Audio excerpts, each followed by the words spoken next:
ಇವತ್ತು ಜಾತ್ರೆಗೆ ಹೋಗಿದ್ವಿ. ಆ ತಾತಾಸಿನೂ ವರ್ತೂರು ಸಂತೋಷ್ ಸಿಕ್ಕಿದ್ರು. ಬೆಳಗ್ಗೆ ಎದ್ದೊಳ್ದೆ ಘಾಟಿ ನೋಡಿ, ಘಾಟಿಗೆ ಹೋಗ್ತಾ ಇದ್ದೀನಿ. ಯಾಕಪ್ಪ ಘಾಟಿಗೆ ಅಂದರೆ ಇಲ್ಲಿ ಜಾತ್ರೆ ನಡೀತೈತೆ, ಅದಕ್ಕೆ ಹೋಗ್ತಾ ಇದ್ದೀವಿ. ವರ್ತೂರು ಸಂತೋಷ್ ಎಲ್ಲ ಅವರಂತೆ ನೋಡಿ. ವರ್ತೂರು ಸಂತೋಷ್ ಅವ್ರದ್ದು ಎತ್ತುಗಳು, ವರ್ತೂರು ಸಂತೋಷ್ ಎತ್ತುಗಳೆಲ್ಲ ಇವು. ಎಷ್ಟು ಚೆನ್ನಾಗಿದ್ವು. ಫುಲ್ ಡೆಕೋರೇಷನ್ ಎಲ್ಲ ಮಾಡಿದರು, ಹೆಸರೆಲ್ಲ ಬರ್ದಿದ್ರು ಅದ್ರ ಮೇಲೆ ನೋಡಿ. ಅಲ್ಲಿ ನೋಡಿ ಟಗರು ಎಲ್ಲ ತಂದವ್ರೆ. ಎತ್ತುಗಳು ತಗೊಂಡ್ರೆ ಟಗರು ಫ್ರೀ ಅಂತೆ. ಅವರೇ ಹೇಳ್ತಾಯಿದ್ರು.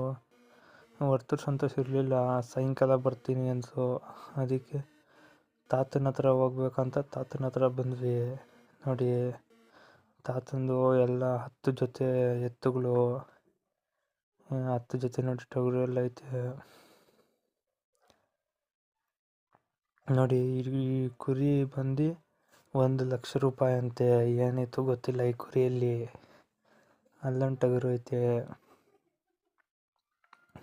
ಅಲ್ಲೊಂದು ಟಗರು ಐತೆ ನೋಡಿ.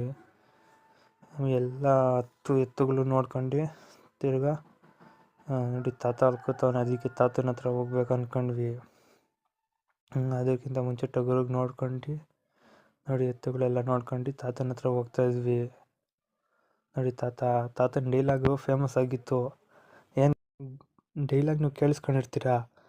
ನೀನು 24 ಆಡಿರೋ ಆಟನ ನಾನು 74 ಆಡಿದ್ದೀನಿ, ಹೋಗ್ಕಂದ ಹಾಲು ಕುಡಿದು ಮಲ್ಕೋ ಹೋಗು ಅಂದಿದ್ರು. ಡೈಲಾಗು ಫುಲ್ ಫೇಮಸ್ಸು 2024ರಲ್ಲಿ. 10 ಜೊತೆ ಎತ್ತುಗಳನ್ನ ಹೊಡ್ಕೊಬಂದಿದ್ರು. ಆಮೇಲೆ ಸಾಯಂಕಾಲ ಆಯಿತು, ಮೇಕೆ ಬಿಟ್ಕೊಂಡು ಹೋದೆ. ಅಲ್ಲಕ್ಕೆ ನಿರಂಜನ್ ಅಷ್ಟೇ